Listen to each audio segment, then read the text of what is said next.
Greetings. Welcome to Kulicke and Soffa third quarter 2026 conference call results. At this time, all participants are in a listen-only mode. A question-and-answer session will follow the formal presentation. If anyone should require operator assistance during the conference, please press star 0 on your telephone keypad. Please note this conference is being recorded. I will now turn the conference over to Joe Elgindy, Senior Director, Investor Relations. Thank you. You may begin. Thank you. Welcome everyone to Kulicke and Soffa's fiscal third quarter 2026 conference call. Lester Wong, Interim Chief Executive Officer and Chief Financial Officer, also joins me on today's call. Non-GAAP financial measures referenced today should be considered in addition to, not as a substitute for, or in isolation from our GAAP financial information. GAAP to non-GAAP reconciliation tables are included within our latest earnings release and earnings presentation. Both are available at investor.kns.com along with prepared remarks for today's call. In addition to historical statements, today's discussion contains forward-looking statements regarding our future performance and outlook. These statements are made under the safe harbor provisions of the Private Securities Litigation Reform Act of 1995 and involve risks and uncertainties that may cause actual results to differ materially. For a complete discussion of the risks associated with Kulicke and Soffa that could affect our future results and financial condition, please refer to our latest Form 10-K and upcoming SEC filings for additional information. With that said, I would now like to turn the call over to Lester Wong for the business, market, and financial overview. Please go ahead, Lester. Thank you, Joe. Good morning, everyone. Demand continues to improve at a faster pace than previously expected, and our operational teams are aggressively ramping production to support customer capacity and technology requirements. Our own capacity expansion plan here in Singapore also remain on track. This new production space will support the growth of our Advanced Solutions segment over the coming years. We were able to support our customers' near-term needs by ramping our flexible production capacity and driving a 36% sequential revenue increase during the fiscal third quarter. Overall market strength continued to be led by general semiconductor and memory applications, although we are pleased to note that utilization rates have improved sequentially in all regions and in all end markets. Growth in artificial intelligence applications remained the driving factor behind data center expansion. This growing data center opportunity, in turn, drives meaningful increase in demand for both our thermal compression and wire bonding solutions. It is increasingly evident that most performance-oriented logic and memory applications will continue to adopt more complex heterogeneous integration approaches. Adoption of more complex assembly approaches directly benefits our current thermal compression business and steers our investments in R&D and production capacity. While emerging AI applications are a clear catalyst to accelerate high volume growth of new advanced packaging and heterogeneous assembly approaches, we expect we're still in the early stages of this much longer term technology transition. We continue to anticipate this more than more driven technology-centric transition will continue to advance semiconductor assembly and benefit KNS well beyond this current cycle. In addition to the needs of most performance-oriented applications, data center expansion also requires new and increased capacity for established assembly technologies which support networking, communications, power management, and storage requirements. We estimate that the data center market relies on wire bonding technology at least as much as, if not more than, traditional semiconductor markets such as smartphones and PCs. As the leader in wire bonding technology, we are primed to support this growth. In addition to our involvement to support data center related technology and capacity needs, we are also encouraged to see positive momentum continuing within the automotive and industrial markets, which has recently increased demand for our wedge products as well. During the June quarter, company revenue increased by 36.2% sequentially through focused global coordination and operations execution. While we are not immune from global supply chain constraints and macroeconomic conditions, we again exceeded expectations as we ramped production aggressively this quarter. Revenue recognized for our Advanced Solutions segment, which includes our leading fluxless thermal compression solutions, has exceeded last quarter's record revenue by 20%. In addition to supporting customers' emerging production requirements, our Advanced Solutions teams remain focused on driving innovation in both panel-level and hybrid bonding platforms with a heightened emphasis on increasing our production capacity for our advanced solution offerings. We are maintaining our target of over $100 million in Advanced Solutions segment revenue for fiscal 2026 and continue to prepare for significant sequential growth in fiscal 2027. This growth is supported by performance and process readiness of our flexible, highly capable thermal compression platform provided to customers. We remain closely engaged with a broad base of IDM, OSAT, and foundry customers as heterogeneous packaging approaches become mainstream. While AI applications are accelerating the transition to more complex assembly today, we're still relatively early stages of this advanced packaging transition. Today, emerging packaging solutions such as FDC, vertical wire, direct copper-to-copper, hybrid, and panel-based architectures will be critically necessary for a much wider array of semiconductor production over the coming years. Through our technical leadership, ongoing investment in R&D and manufacturing expansion plan, we continue to build a strong foundation that directly supports these new advanced packaging approaches. Our capital expansion initiative here in Singapore is progressing well and remain on track. This new production space will allow us to support the growing capacity and technology needs of customers over the long term. We continue to target completion by the first fiscal half of 2027. Our post-engagement, technology leadership, and growing production footprint all enable us to contribute to a higher level of process value across served markets. Our wire bonding teams in both ball and wedge are also aggressively scaling production to meet strong customer demand and continue to develop and release new packaging solutions to a wide base of memory and power semiconductor customers. Turning to the end market review. General semiconductor revenue increased by 52.6% sequentially to $227.2 million, driven by higher capacity and technology requirements for both ball bonding and advanced solution segments. While AI and data center has been the major driver, we are now also seeing broader-based recovery in traditional markets as well. Memory shipment increased by 8.8% sequentially to $34 million after strong sequential growth in the second fiscal quarter. Our memory basis is currently focused on delivering NAND technology and capacity requirements. Based on our market understanding, data center is now currently the largest end applications across global NAND production.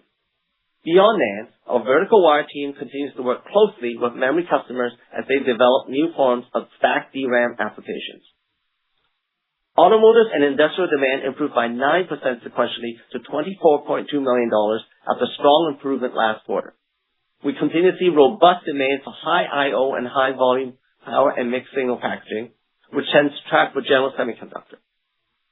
Additionally, during our fiscal third quarter, demand for our high current wedge solutions also increased. As many of you know, our wedge bonding suite is a critical part of our automotive and industrial offering. This market has faced industry-level headwinds for the past several years. Over this time, we continue to expand our portfolio and look forward to continued recovery. We are pleased to see this sequential improvement and remain well-positioned to benefit from long-term share growth in battery and plug-in hybrids, which require new power semiconductor technology and capacity requirements over the long term. Aftermarket products and services also increased sequentially due to the higher level of production across our installed base. It remains an interesting and exciting time at the company and for our industry. We recently celebrated K&S's 75th anniversary and are proud of our legacy as a global leader and pioneer in semiconductor interconnect solutions.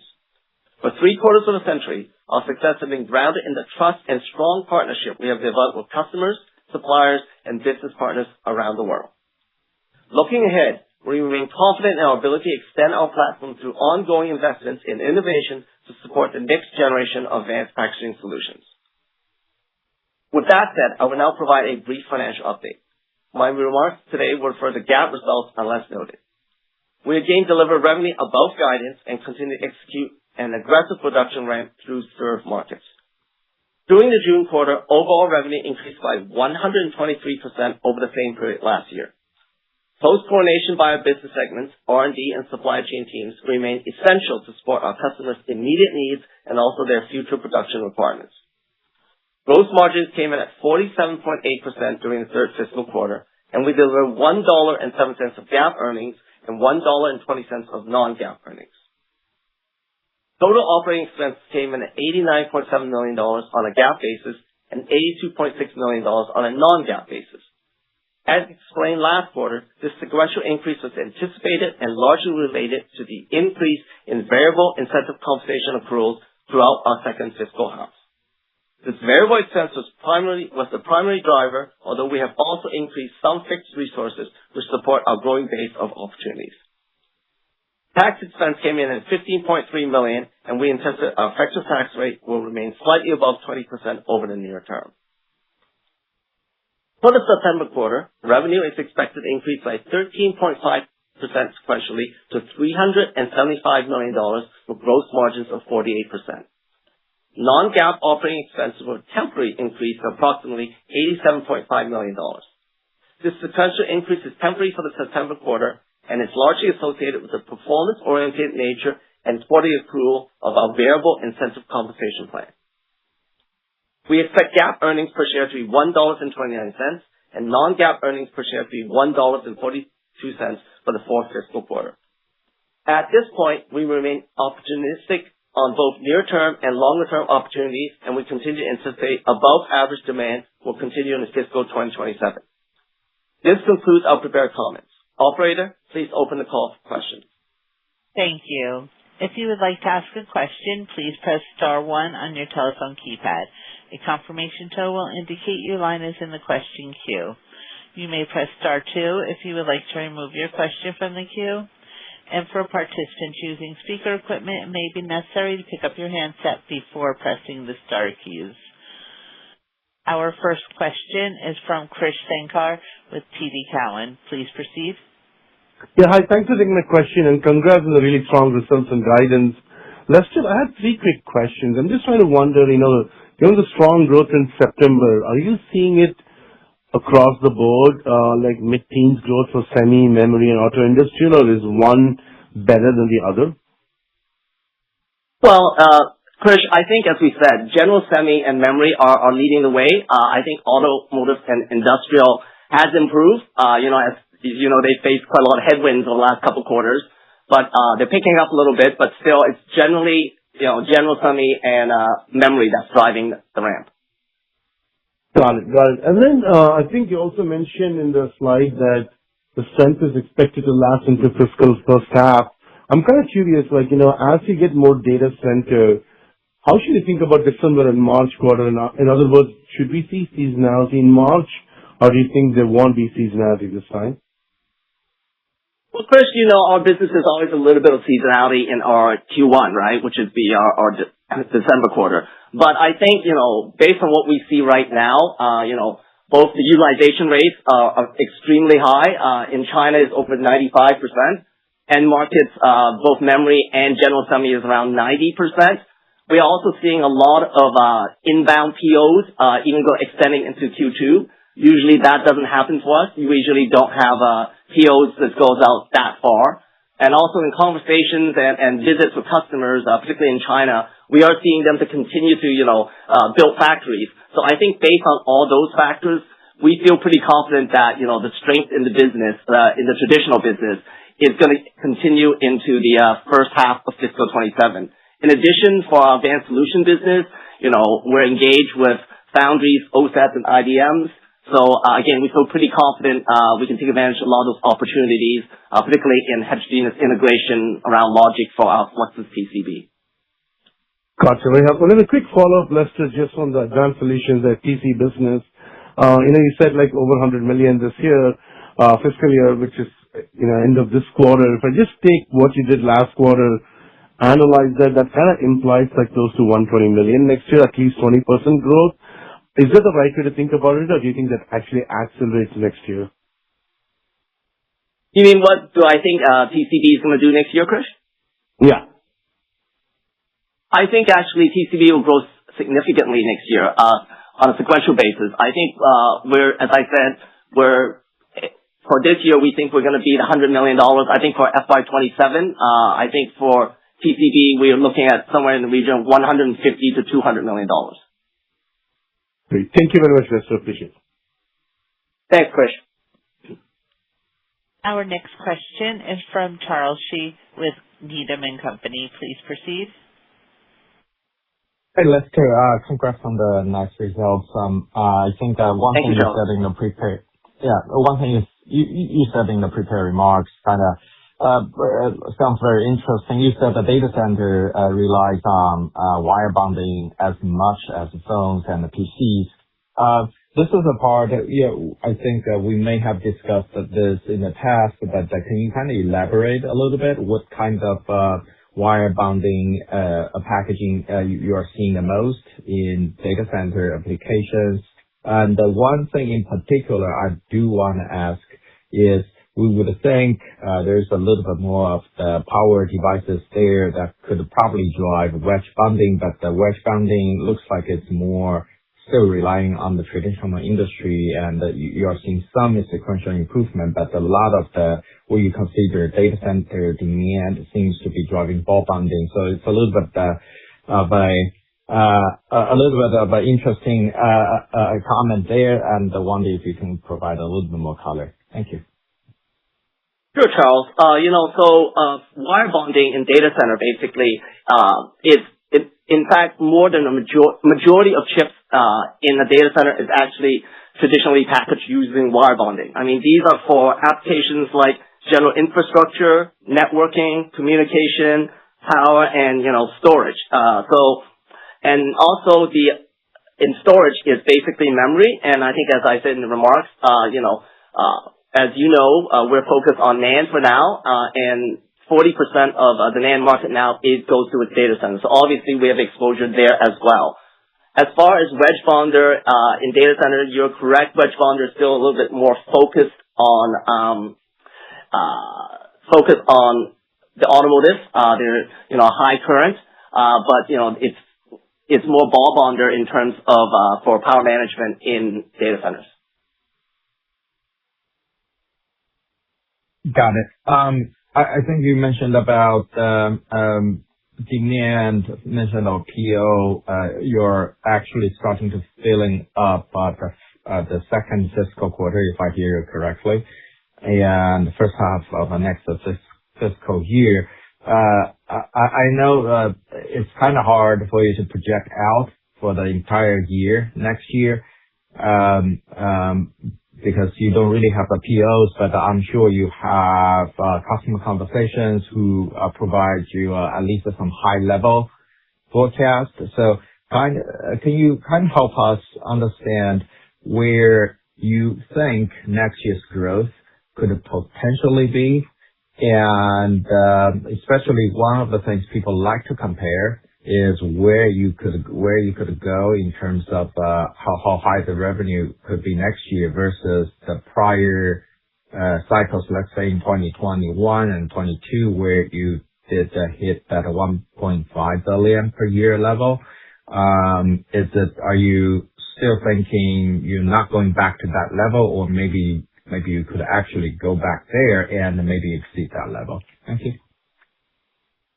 Well, Charles, as you said, you've followed the industry for a long time. Like for us, visibility actually is usually not even as far out as what we have in the first half of fiscal 27. So, I mean, it's very volatile. So I think it's difficult for me to kind of say what FY 27 would look like as a whole. But as I said, based on utilization rate, based on POs, based on customer conversation, we think the first half of 27 will be very strong. As far as do we think it'll go back to 21, 22 levels? I mean, those were, extreme levels. That was like a global pandemic, right? And growth was around the world as people work from home and play from home. So that's a very high bar. I think we're pretty confident that the first half of 27 will look good. And then as we, in our November call, I think we'll probably give you more color on what the second half looks like. Thank you, Lester. As a reminder, it is star 1 on your telephone keypad if you would like to ask a question. Our next question is from Dave Dooley with Steelhead Securities. Please proceed. Yeah, thanks for taking my question. Lester, I was just wondering if you could help us understand what your current total capacity is for, the wire and wedge bonder business. You're running at pretty high run rates here with your guidance at $375 million a quarter. Perhaps just help us understand what your, total capacity is and how much you're increasing the core business capacity at this time. Thanks, Dave. Well, we actually have significantly increased the capacity for the traditional business, the wire bonding business, right? I mean, from about 2 quarters ago, we have now increased capacity 4x, right? We have a very, very flexible manufacturing model. We've been doing this for a long time. As I said in my remarks, this is our 75th anniversary. So, our supply chain team, our operations team, our logistics, as well as our, engineering teams work very closely together to meet, customers' near-term needs as well as, more mid-term demands, right? So again, we're very focused on not losing market share because of capacity issues. So we're pretty comfortable where we are at. Would you be able to support a $450 million kind of quarterly run rate at this point? Well, Dave, I don't see a $450 million run rate at this point. As I said, we don't guide beyond the quarter, but, I think if we need to get, we've had supported $400 million quarters before, and if we need to, as I said, I think, we're a very dynamic, flexible manufacturing model, and if we need to ramp some more, we'll do what we need to do to make sure we take care of our customers. Okay, and then a different topic. Could you just talk a little bit more about your investments that you're making outside the thermal compression bonding in the advanced packaging area? Like, I think you've mentioned hybrid bonding in the past, and then also panel level. Perhaps just talk about what your opportunities are in those 2 areas. Yeah, so Dave, we're seeing a lot of interest in panel, right? From customers, both IDMs as well as the foundry as well as the OSATs. We are actively engaged with multiple customers on panel. I mean, obviously, panel is the future, just given the geometry, right? You can fit a lot more die in a rectangle than you can in a circle. So there is a lot of interest. We are investing significantly in our panel project. And then as far as hybrid bonding is concerned, yes, we also are in hybrid bonding. We have been pretty active. We've accelerated the program over the last year. We think our hybrid bonder has some unique features that is not currently in the market. So we are planning to deliver a hybrid bonding tool to a customer in the first half of fiscal 27. And as far as the panel opportunity, just remind us exactly what you're going to do. Are you going to pick and place die and put them on the interposer, or what exactly will be the application that you're focused in on there? Well, I think, Dave, right now we're talking to the customer and we're focusing on, multiple applications at the panel level. So I think, as we develop the program, we'll provide more color in our future calls. All right. Thank you, and congratulations on a nice quarter. Thank you. There are no further questions at this time. I would like to turn the conference back over to Joe for closing remarks. Thank you, Sherry, and thank you all for joining today's call. As always, please feel free to follow up directly with any additional questions. This concludes today's call. Have a great day, everyone.